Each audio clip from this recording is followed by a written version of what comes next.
तो आइए फिर देखा जाए आपका अलग सिद्धांत कौमुदी कहाँ तक देख लिया गया था पिछले दिन।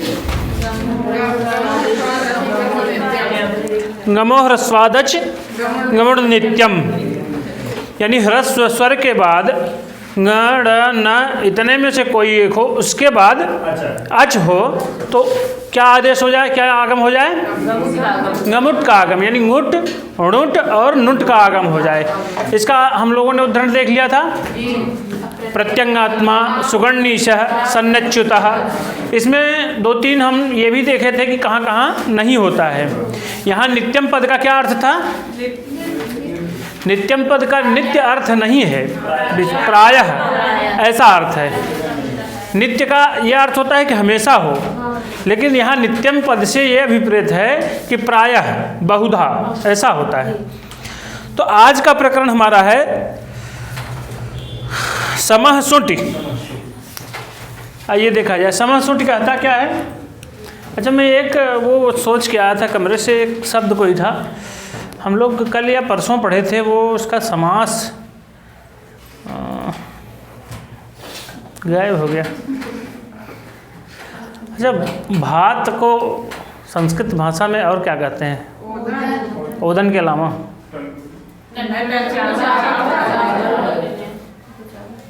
भक्तम भी कहते हैं। भक्तम माने भात होता है। किसको चावल कहते हैं, किसको भात कहते हैं?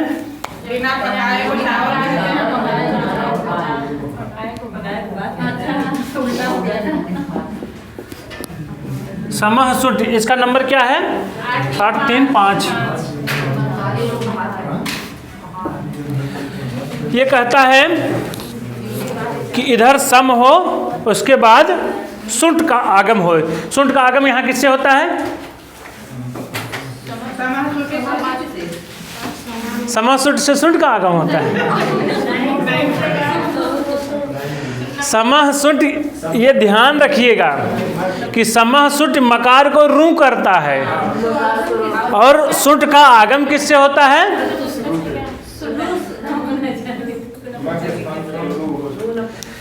वो संपुंका नहीं, वो अरे समपरिभ्याम करो तो भूषणे अर्थ में सम को सुट का आगम होता है, क्री इस धातु से भूषल अर्थ में। इधर सम हो, इसके बाद सुट आया हो, सुट का आगम हुआ हो, तो इस मकार को क्या हो जाए?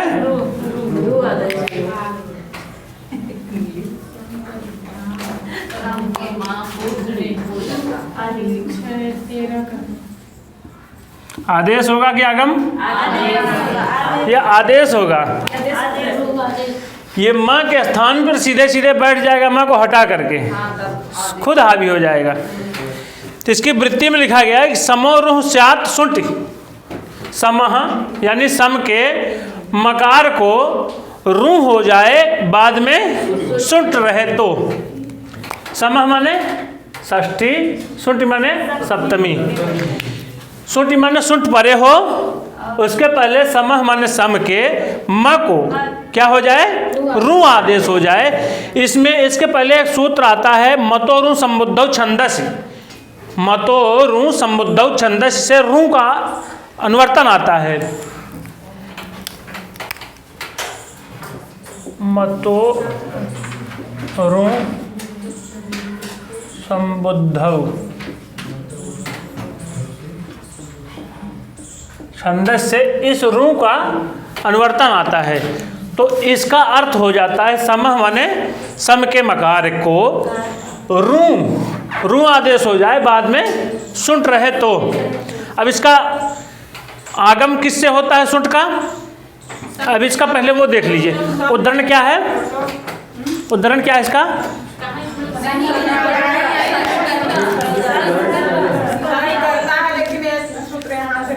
बिना उदाहरण का कोई सूत्र बन जाएगा। समधन कर्ता, समधन सुट धन कर्ता। वहाँ आप लोगों की पुस्तक में लिखा होगा कि सम स्कर्ता। तो ये स जो है इसी सु का है। टकार की संज्ञा लोप, उकार की संज्ञा लोप, बचा क्या? सा भर बचता है। ये क्री धातु का रूप है, जानते हैं ना आप? क्री धातु का रूप कैसे चलेगा? कर्ता करता रहो, करता रह। और सम परिभ्याम करो तो भूषणे, कहता क्या है कि सम परिभ्याम करोतौ भूषणे, यानी भूषण अर्थ में सम और परिणामक उपसर्ग से क्री धातु का योग होने पर सुट का आगम हो जाए। किसका? सुट का। तो ये क्री धातु का रूप है, कर्ता कर्तारा रूप चलता है, तो इसको सुट का आगम हो जाए तो बनता क्या है? स्कर्ता भर बचता है।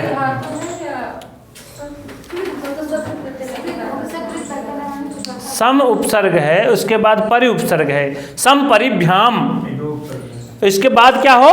क्री धातु हो। तो भूषण अर्थ में, भूषणे माने भूषण अर्थ में, सुशोभा सुषमा अर्थ में क्या आगम हो जाए? सुट का आगम हो जाए, यही बताता है। क्लियर है? आइए तो यहाँ क्या बना? समधन स्कर्ता। यहाँ सबके मत में सुट पता चल रहा है, सुट आगम है। किसके जगह? देखिए सुट जब आया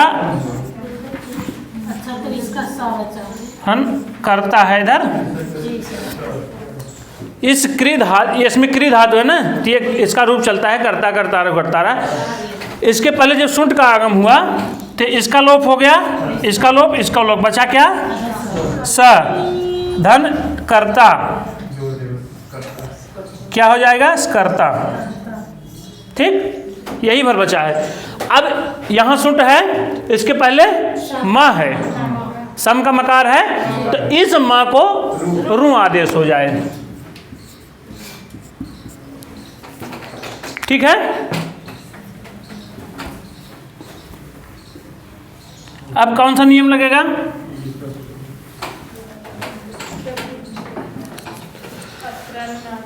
सनुस्कर्ता बन गया। उपदेशे जन्नासिक से संज्ञा और तस्लोप से लोप हो गया, बदना क्या? सर धन स्कर्ता। जब ओंकार की संज्ञा और लोप हो जाएगा तो र भर बचेगा ना, सर धन स्कर्ता बन गया। अब अगला नियम क्या है? अत्रानुनासिका पूर्वस्य तु वा। इसमें कहता है कि अत्र अनुनासिका, इसको लिखना पड़ेगा ना।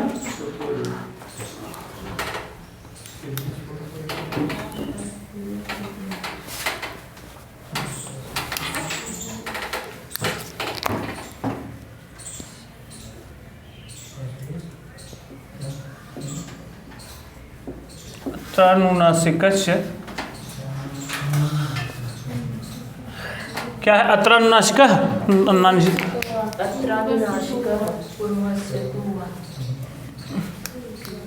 अत्रानुनासिका पूर्वस्य तु वा।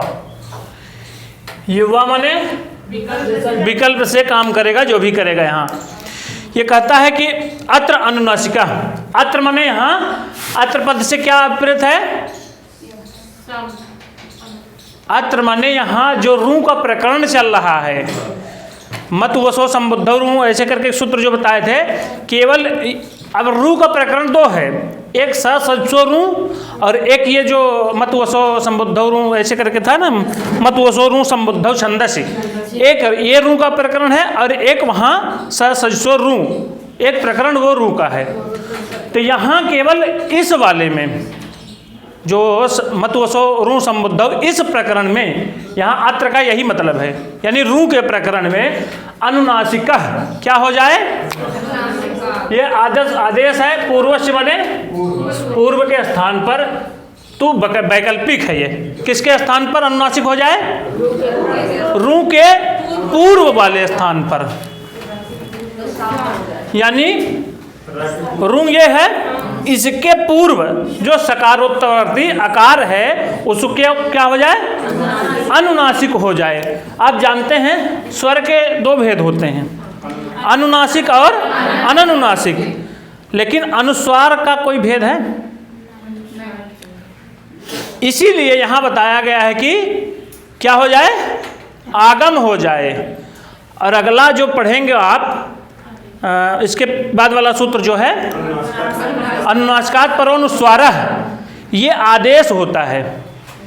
यहाँ आगम है, वहाँ आदेश है। आप उसकी वृत्ति में पढ़िए, लिखा गया है। अनुनासिक तो आगम हो ही रहा है, अनुस्वार आदेश है अगले वाले में।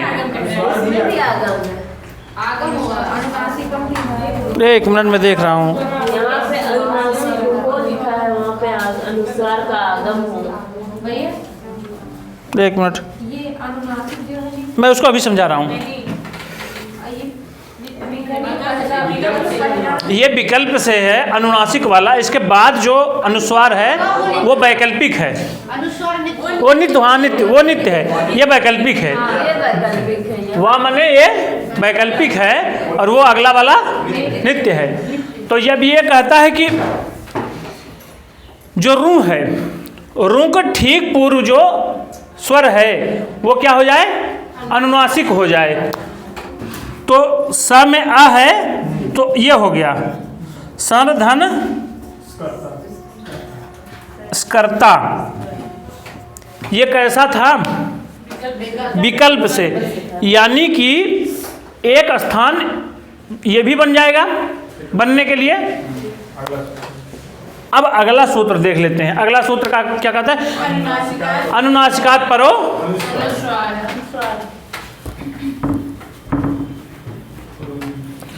अनुनासिकात् परोनुस्वारा अनुनासिकम विहाय, ऐसे करके है उसकी।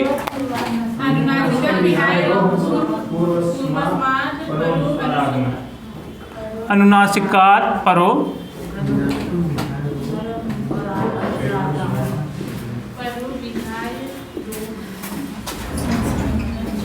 इसका सूत्र क्रमांक क्या है?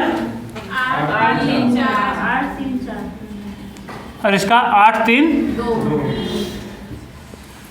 क्रमशः चल रहे हैं सब। मतलब वही लास्ट वाले अभ्यास के चल रहे हैं, अध्याय के 8वें के।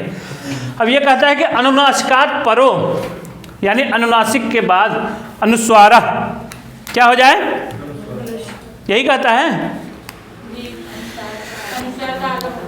इसमें कहता है कि अनुनासिकम विहाय, यानी जो यहाँ अनुनासिक हुआ है इसको छोड़ करके, यानी जो ये स्थिति बनी है इसको छोड़ करके, इसको छोड़ देंगे तो ये वाली स्थिति बनेगी। तो इस स्थिति में पूर्वस्मात्, यानी जो इस र से पूर्व है, र से पूर्व क्या है? स है। सकार के उत्तरवर्ती आकार को क्या हो जाए? अनुस्वार हो जाए।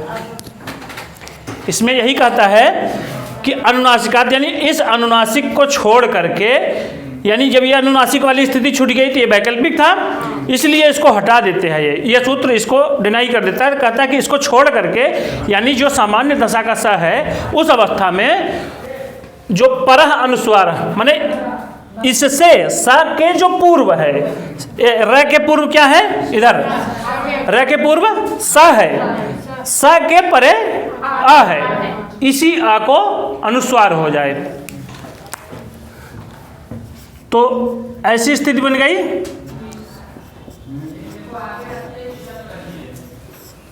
सरधन स्कर्ता, अगर अनुनासिकम विहाय जो अनुनासिकात् नहीं कहा होता तो इसके स्थान पर अनुनासिक को अनुस्वार करने लगता है। इसलिए अनुनासिकात् का वहाँ उल्लेख कर दिए हैं। तो ये हो गया, यानी एक ये अनुनासिक वाली स्थिति बन गई सनधन स्कर्ता, दूसरी समधन स्कर्ता, यानी ये दूसरी स्थिति बन गई। अब अगला सूत्र आएगा। अगला सूत्र क्या है? खर वसानयो विसर्जन। अच्छा, उसमें बाबूराम सक्सेना में लिखा गया खरा वसानयो। अब देखेंगे तो उसमें खरा वसानयो लिखा गया, मुझे याद आ गया। इसमें कहते हैं कि खर वसानयो, खर और अवसानयो च पदांतस्य रेफस्य विसर्गः स्यात्। इसकी स्थिति ये है, पदांत रेफ हो, उसके बाद खर हो या अवसान हो, तो क्या हो जाएगा? इसको विसर्ग हो जाएगा। ठीक, अब यहां किसको किसको विसर्ग होगा? इस स्थिति में भी विसर्ग होगा, इस स्थिति में भी विसर्ग होगा। क्योंकि अब देखिए, खर प्रत्याहार में कौन कौन से वर्ण आते हैं? क ख, ख माने दूसरा, पहला पहला, स, ये तीनों आएंगे। तो स आ रहा है दोनों में, ये स्थिति दोनों की बन रही है, यानी ये भी बन रही है, ये भी बन रही है। उसके पहले कहा है कि पदांत र हो, ये पदांत र है, इसके में इस पद के अंत में र है और इसमें भी र है, तो इस र को क्या हो जाए? विसर्ग हो जाए। तो इसमें बन जाएगा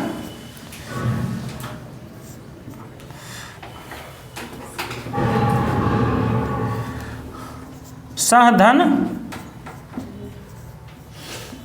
कर्ता, और इसमें बन जाएगा समधन कर्ता। ये दोनों किस नियम से बन गए? खर वसानयोर विसर्जनीय।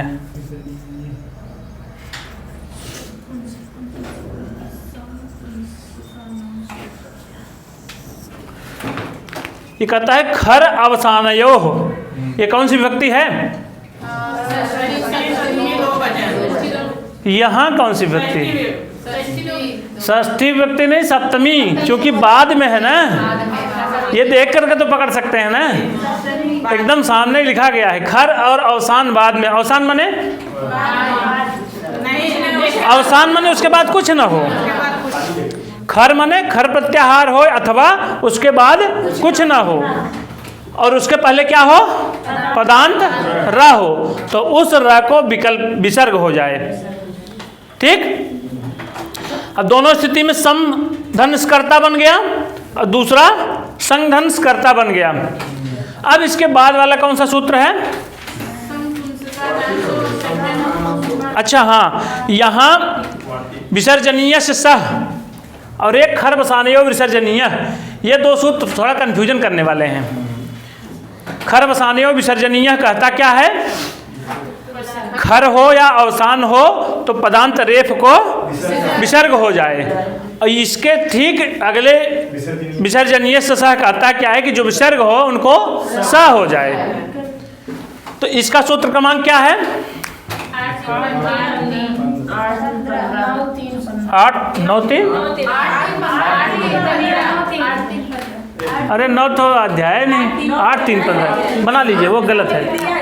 8 3 15 नहीं, वो पुस्तक गलत है, पुस्तकों में बना लीजिए। वो खर वसानयो विसर्जनीय कहता क्या है? खर हो अथवा अवसान हो तो पदांत रेफ को विसर्ग आदेश हो जाए। आप लोग ये जो डायग्राम हम बना देते हैं, ये वाला पुस्तक में ही नहीं, यहाँ भी बना लीजिए। ये बना रहेगा तो कहीं से कोई संधि पूछेगा, कोई गलत नहीं होगा, ये मेरी गारंटी है। अगर ये डायग्राम आपका बना रहेगा तो संधि तो आप 1 मिनट में बता देंगे, 1 मिनट नहीं लगेगा। ठीक है, फिर इसके बाद विसर्जनीय सह आता है, यानी विसर्ग को स आदेश हो जाए। और आप विसर्ग संधि में पढ़ेंगे वासरी, यानी सर प्रत्याहार का वर्ण कोई बाद में रहे तो विसर्ग को विसर्ग ही आदेश हो जाए, ऐसा आता है। लेकिन वे दोनों सूत्र यहाँ असिद्ध हैं। उसके पहले संपुंग का नाम सो वक्तव्य है, इसी पर वार्तिक है।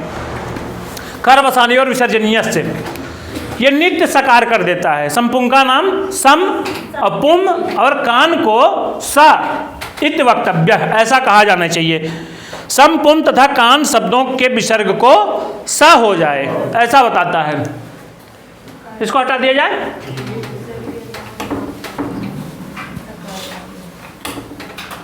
पूरे संधि प्रकरण में 2-3 ऐसे मतलब शब्द हैं जिनमें कई कई सारे सूत्र लग जाते हैं, और बाकी तो कोई दिक्कत नहीं है।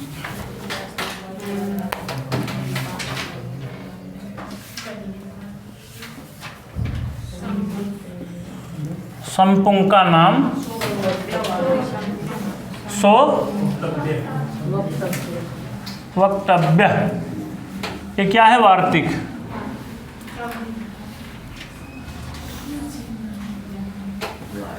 ठीक है, इधर देखिए, ये सम है, ठीक, और ये पुम है, और ये कान। यहाँ कौन सी विभक्ति है? हाँ, ये पूरे में समपुंग का नाम में कौन सी विभक्ति है? षष्ठी बहुवचन है। क्यों? 3 ठो है, सम, पुम और कान। समपुंग का नाम इनको क्या कहा जाना? ये सो मने सा कहा जाना चाहिए।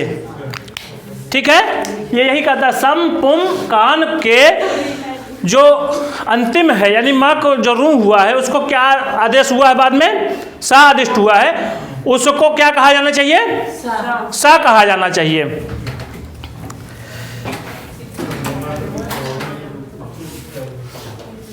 इसको कैसे हटाएं? दिखा रहे हैं, समझ जाएंगे आप।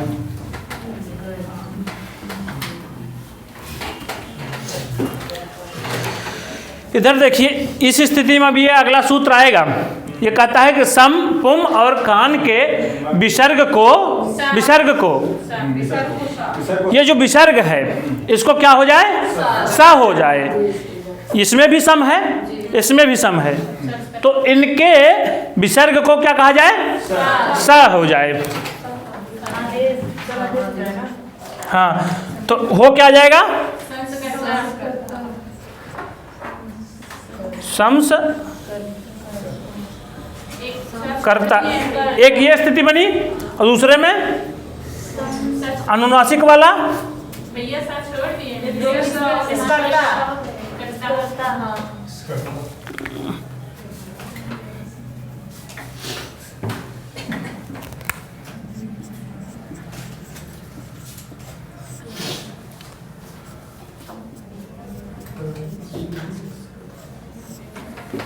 अब हो गया संस्कर्ता, फिर इधर संस्कर्ता, दोनों को जोड़ने पर क्या बन जाएगा? इसका बन जाएगा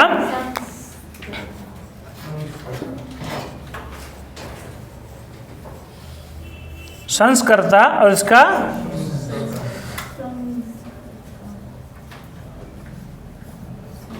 ये हो जाएगा। क्लियर है? ये बना, फिर विसर्ग हुआ, विसर्ग को स हुआ, ये बन गया संस्कर्ता, दूसरा संस्कर्ता। क्लियर है? कहीं कहीं ये भी रूप मिलते हैं।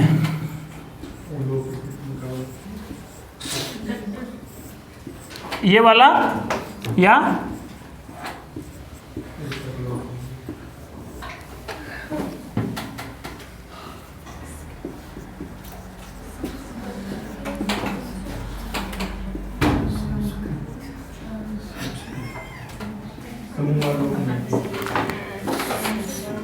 एक भाष्य में ऐसा नियम बताया गया है कि समो व लोपम एके, एक का रूप कैसे चलता है?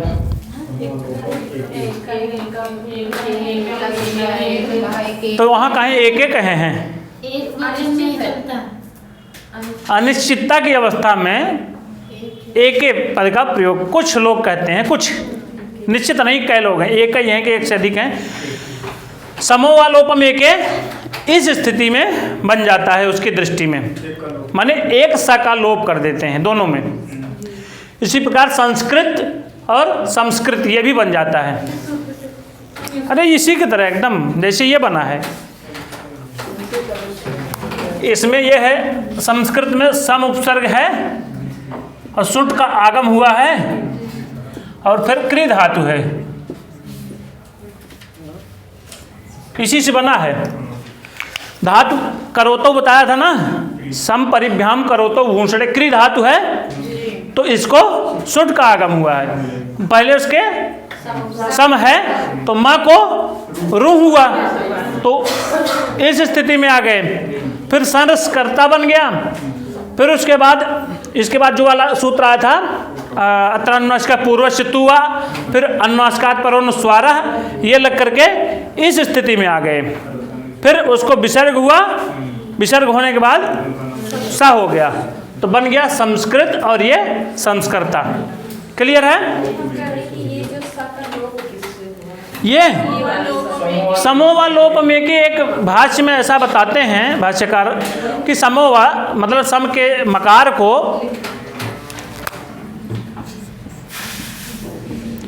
समोवा लोप एके,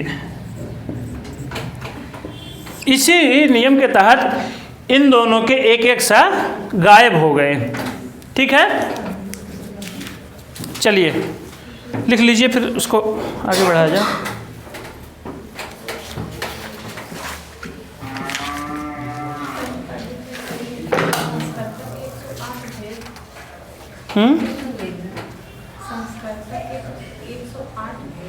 हाँ, संस्कृता के 108 भेद।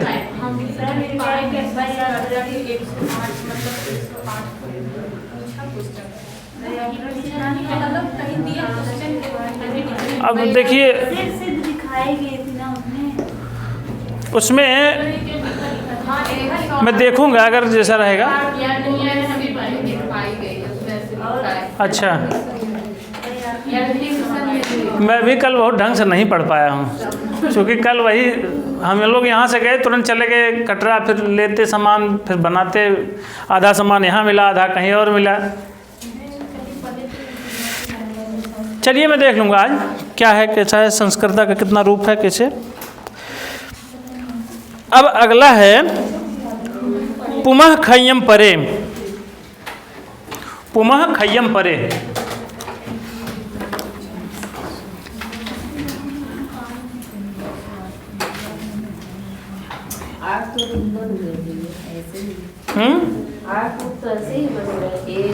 हाँ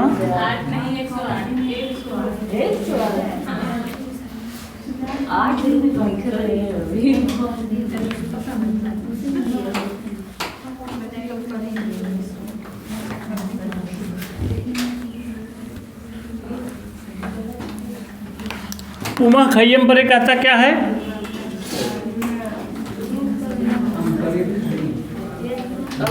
अम परे खई उमोर स्यात्।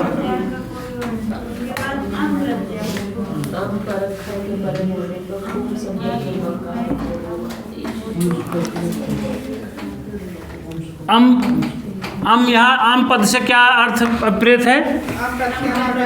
अम प्रत्याहार में कौन कौन से वर्ण आते हैं?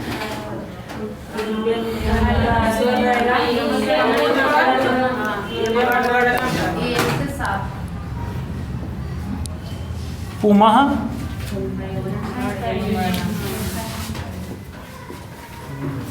खय्यम परे, इसका क्रमांक क्या है? 8 3 6। ये कहता क्या है? पुम हो, इधर पुम हो, उसके बाद खई हो, उसके बाद अम हो, तो इसको क्या हो जाए? रू हो जाए। यही कहता है इतना। हाँ, पे स्थान पर सीधा रू आएगा।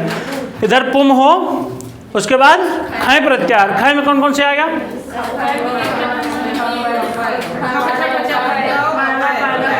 ख, फ, छ, ठ, च, ट, त। इसके बाद भी आएगा कप। ठीक, यानी खर में कितने आते हैं? खर में अरे पहला पहला, दूसरा दूसरा, 5 15, तीनों 13, इसमें वही तीनों छूट जाएंगे बस। उसके बाद क्या हो? अम हो, तो इस पुम के मकार को रूह हो जाए। इसका उदाहरण क्या है?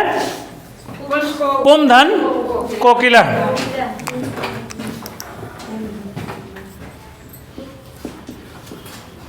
पुम धन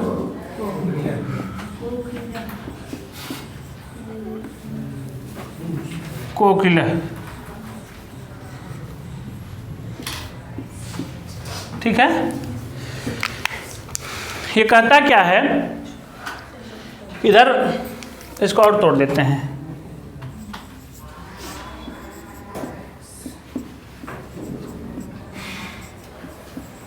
अब इस दृष्टि में देखिए, इधर पुम का मकार है, ये ख में आता है, इसके परे अम है, अम माने स्वर उसमें आ रहा, तो इसको क्या हो जाए? रू आदेश हो जाए। ठीक, अच्छा ये तो बाद में आएगा।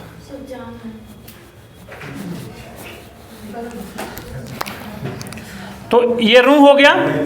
रू का क्या बनता है? राभर।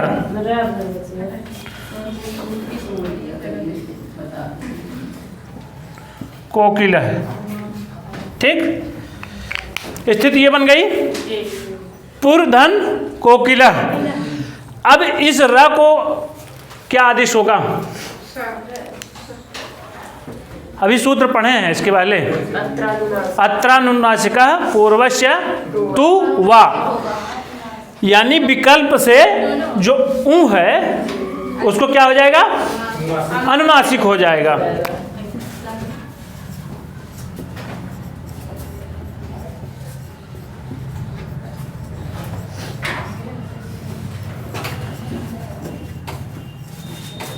अत्रानुनासिका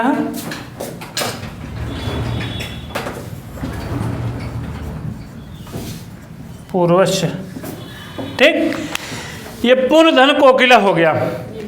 इसके बाद जो अगला सूत्र आया था, अनुनासिकात परो अनुस्वार, इससे एक स्थिति ये तो बनी रहेगी। अब जो आएगा अनुनासिकात परो अनुस्वार, ये कैसा है? ये वाला, ये वैकल्पिक है, ये वाला। अब जो अनुनासिकात परो अनुस्वार है वो नित्य है। वो कहता है कि अनुनासिकम विहाय रोह पूर्वस्मात् परो अनुस्वार आगम। तब ये क्या कर देगा? पूर्वधन कोकिला, ये स्थिति बना दिया। इसको छोड़ करके, यानी इस स्थिति से ये कार्य होगा। देख लीजिए, ये वाला इस स्थान पर जब ये अनुनासिकात परो अनुस्वार लगेगा, अनुनासिकात परो अनुस्वार,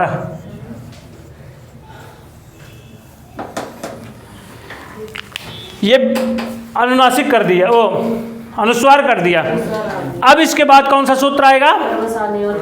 खर वसाने और विसर्जनीय। ये कहता क्या है? खर हो या अवसान हो तो क्या हो जाए? विसर्ग हो जाए। किसको? पदांत र को। तो ये दोनों यहां लिख देते हैं।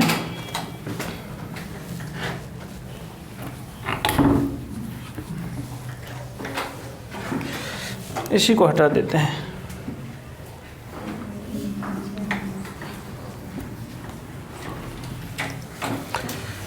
जब इसको विसर्ग होगा, जैसे जिस प्रकार से पिछले वाले शब्दों को हम लोगों ने सिद्ध किया था, इस र को और इस र को क्या हो जा रहा था? विसर्ग।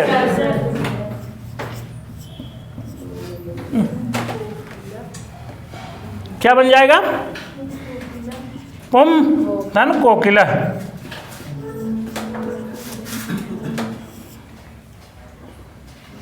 और इसमें भी पुम कोकिला। अब इसके बाद जब अगला सूत्र फिर आता है वो क्या कहता है, इसका जो वार्तिक है समपुंग का नाम सो वक्तव्य है। सम और पुम, उसमें इसके पहले वाले में सम आया था और यहाँ क्या आ रहा है पुम आदे, यानी जो पुम का जो ये बन रहा है विसर्ग हो रहा है, सम और पुम के जो विसर्ग हैं इनको क्या हो जाए सा हो जाए। तो यहाँ पुम के बाद विसर्ग है, इसको क्या हो जाए सा हो जाए।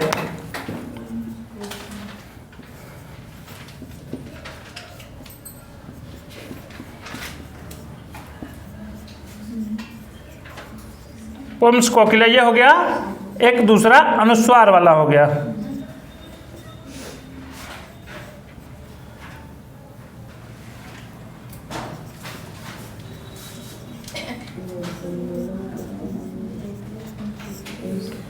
ये दोनों कार्य किससे मत में हो रहे हैं?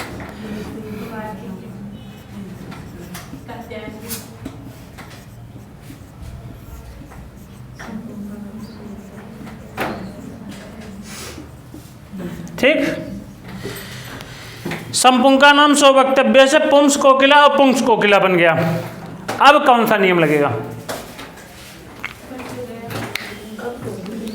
इसके बाद भी कुछ लगेगा क्या?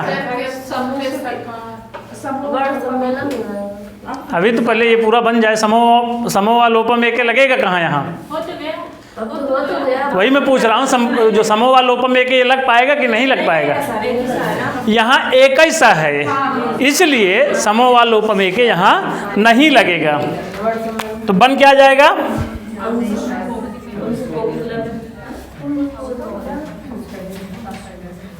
पुंस कोकिला और दूसरा पुंस कोकिला।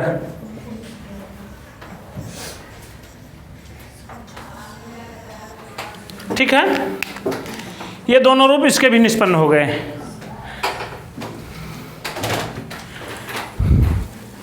यहां तक किसी को कोई दिक्कत? ध्यान ये रखिएगा कि ये जो अत्रानुनासिका पूर्वस्य तु वा, इसके बाद कौन सा था? अनुनासिकात परोनुस्वार, ये नित्य है। और ये वाला जो अत्रानुनासिका पूर्वस्य तु वा, ये वैकल्पिक है। ठीक है, आप लोग वाचन कर रहे हैं? नहीं, बहुत नुकसान कर रहे हैं अपना। लोग सिद्धांत का वाचन कर रहे हैं कि नहीं, मैं ये पूछ रहा था।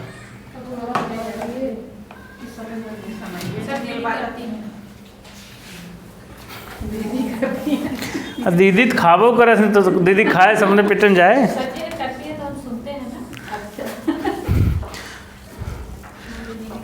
अच्छा, लड़कियां पूरे जीवन सुनाई, वो कहो बोलवा ही नहीं करे तो करे बोले आ जाए। इसलिए जब वो प्रयास करेगा तभी बोल पाएगा। एक चीज़ और, आप लोगों को जहाज़ चलाना सिखा दिया जाए कि ऐसे बैठे कि ऐसे बटन चालू करेगा, ऐसे करेगा, लेकिन तब भी उड़ाए ना पाओ जगह अकेले, जब तक खुद नहीं चलाएं। साइकिल चलाना बता दिया जाएगा आपको, कैसे चढ़ना है, ऐसे पैडल मारना है, ऐसे बनाना है बैलेंस। आप उसकी थियरी समझ जाएंगे, प्रैक्टिकल नहीं करेंगे तब तक पारंगत नहीं होंगे। इसलिए आप लोग स्वयं वाचन के लिए किसी दूसरे से सुनने भर से काम नहीं चलेगा। ठीक है, इसको हटा जाए।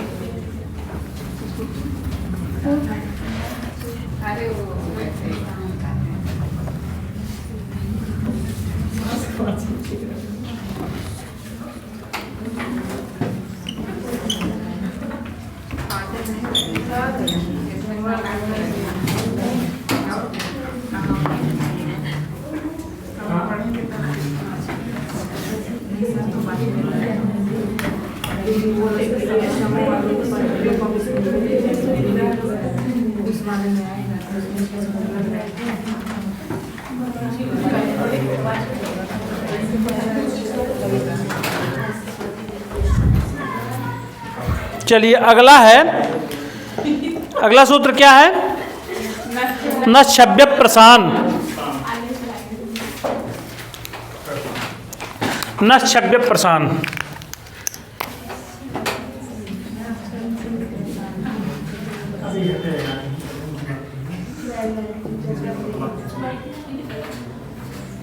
इसका नंबर क्या है?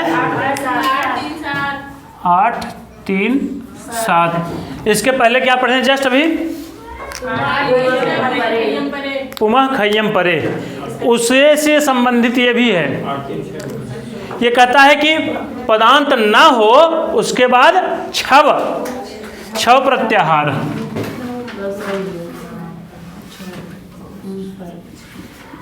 पदांत ना हो उसके बाद छव प्रत्याहार, उसके बाद अम प्रत्याहार। अब बताइए छव में कौन कौन सा आएगा? यानी छ ठ थ च ट त, बस इतने ही आएंगे 6 ठो केवल छव में। अम में इसके पहले वाले में आप जान चुके हैं। अम माने यमगणनम के म तक जाएगा, स्वर से लेकर इधर आयुड से लेकर के, ठीक है। तो इस पदांत नकार को क्या हो जाए? रू आदेश हो जाए, ठीक। लेकिन अप्रसान यानी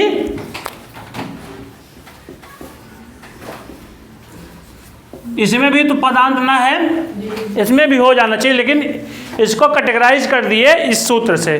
क्यों? यानी प्रशांत शब्द को छोड़ करके, चाहे जहां भी पदांत नकार रहे उसके बाद छव प्रत्याहार रहे, उसका छव प्रत्याहार का कोई बन रहे, उसके परे अम हो, तो उस पदांत नकार को क्या हो जाए? रू आदेश हो जाए। इसमें बताइए एक उदाहरण, चक्रिन धन ढाउ कैसे नहीं, त्रायस।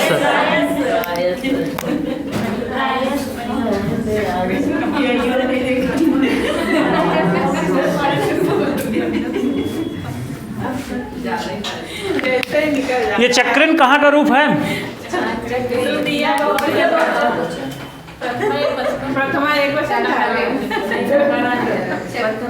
अरे क्रिया देख ले, जब अगलियां कौन क्रिया लाग।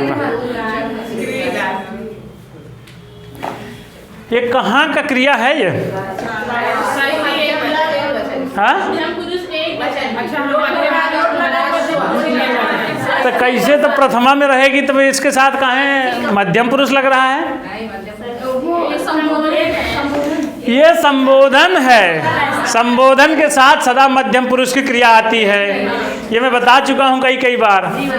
इसका मतलब आप लोग ध्यान नहीं दे रहे हैं। इसका क्या अर्थ हो जाएगा? हे चक्रिन। इसका और चक्रिन का रूप कैसे चलेगा?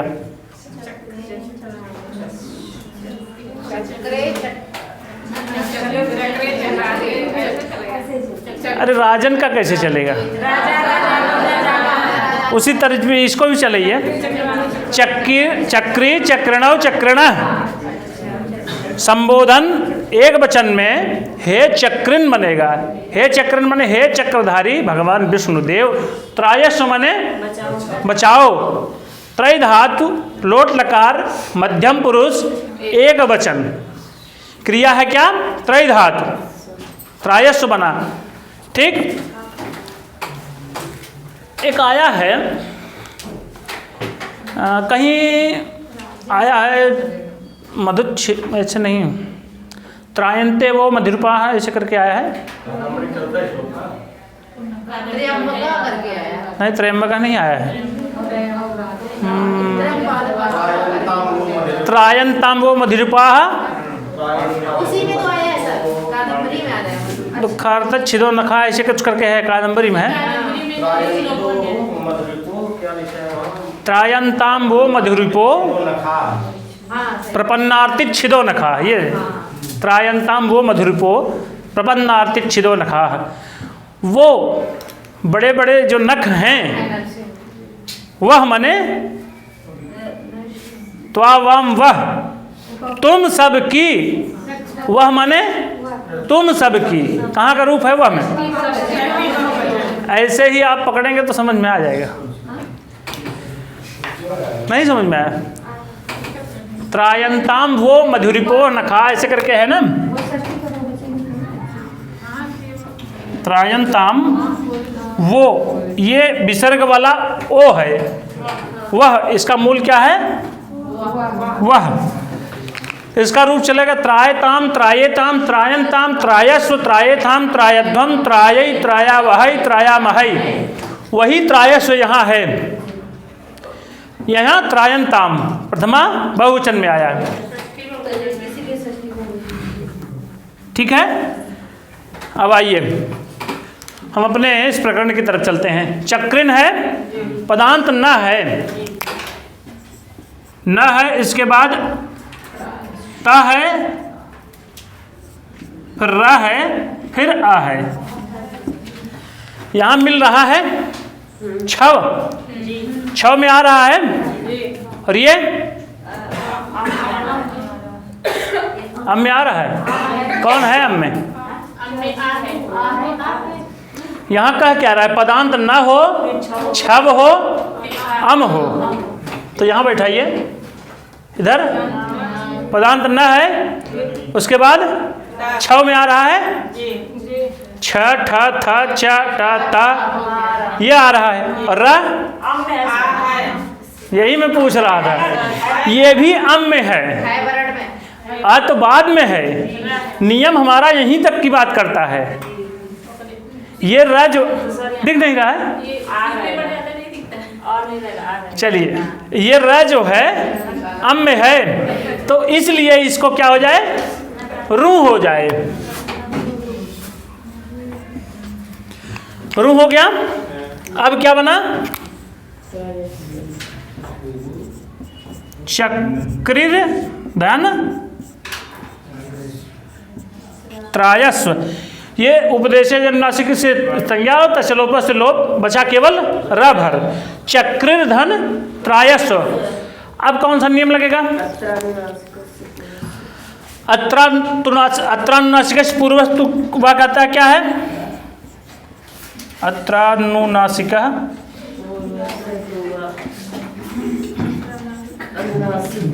पूर्वस्य तु वह, यानी विकल्प से ये अनुनासिक कर देता है। क्या हो जाएगा? चक्रिर धन त्रायस्व। एक स्थिति ये बन जाएगी, और फिर इस स्थिति से, यानी इस स्थिति, इसको छोड़ करके अनुनासिकात परोनुस्वारः कहता है कि अनुनासिकम विहाय, यानी इस अनुनासिक वाली स्थिति को छोड़ करके, इसको छोड़ देने का मतलब ये वाली स्थिति आ जाएगी, तो क्या हो जाए? अनुस्वार आगम हो जाए। चक्रिम धन त्रायस्व, ये बन गया। चक्रिन त्रायस हो गया और चक्रिन त्रायस हो गया। अब इसको भी कुछ आदिष्ट हो रहा था,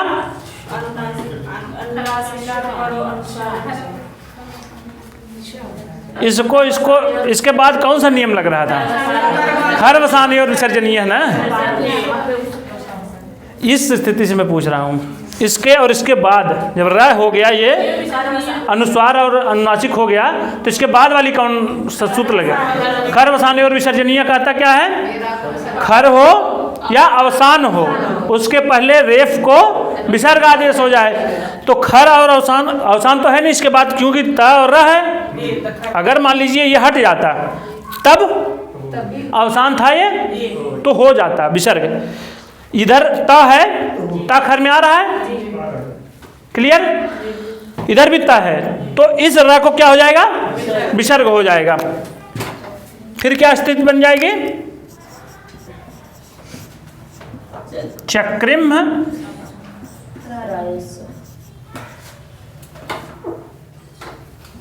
त्रायस्व, ठीक। और इस वाले स्थिति में चक्रिम त्रायस्व। स्थिति ठीक लग रही? कोई? हाँ, विसर्ग हो गया।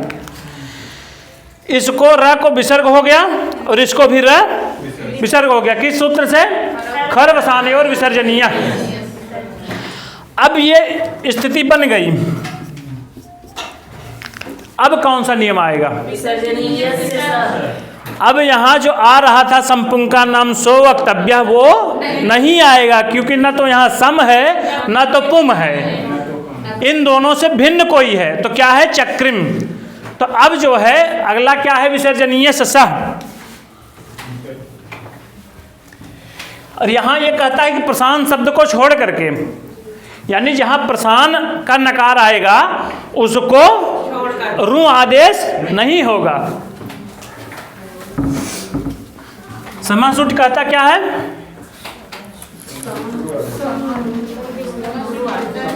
सम के माँ को रू आदेश, सुट बाद में होने पर। समासुट कहता क्या है? सम के माँ को रू आदेश,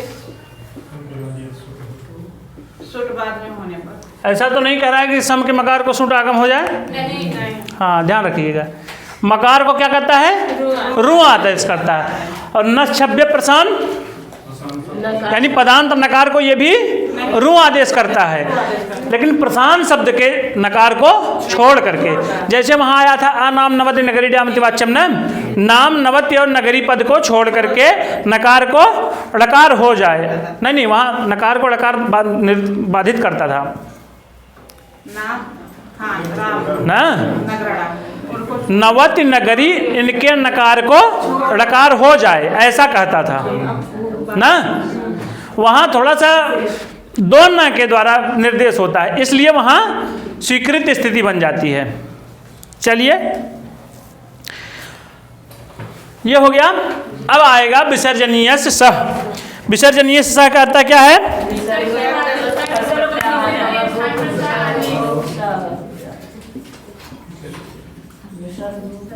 विसर्जनीय सह, ये षष्ठी विभक्ति एक वचन, सह मने प्रथमा विभक्ति एक वचन, यानी विसर्ग के स्थान पर स हो जाए, बस इतना ही कहता है। ठीक, इसकी वृत्ति में देखेंगे तो लिखा है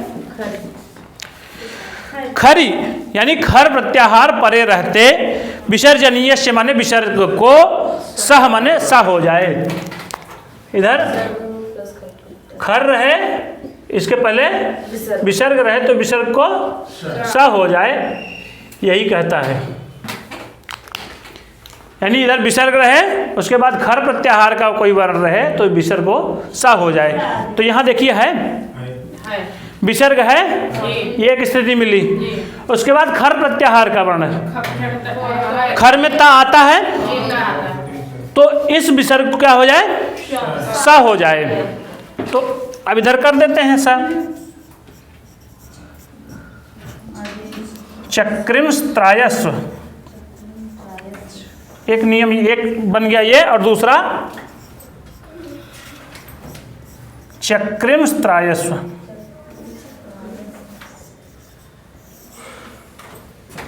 ठीक है, ये दोनों नियम बन गए। अब तो पूरा भी नहीं हो पाएगा। चलिए कोई नहीं, अभी अगला 2 दिन लगेगा ही भाई।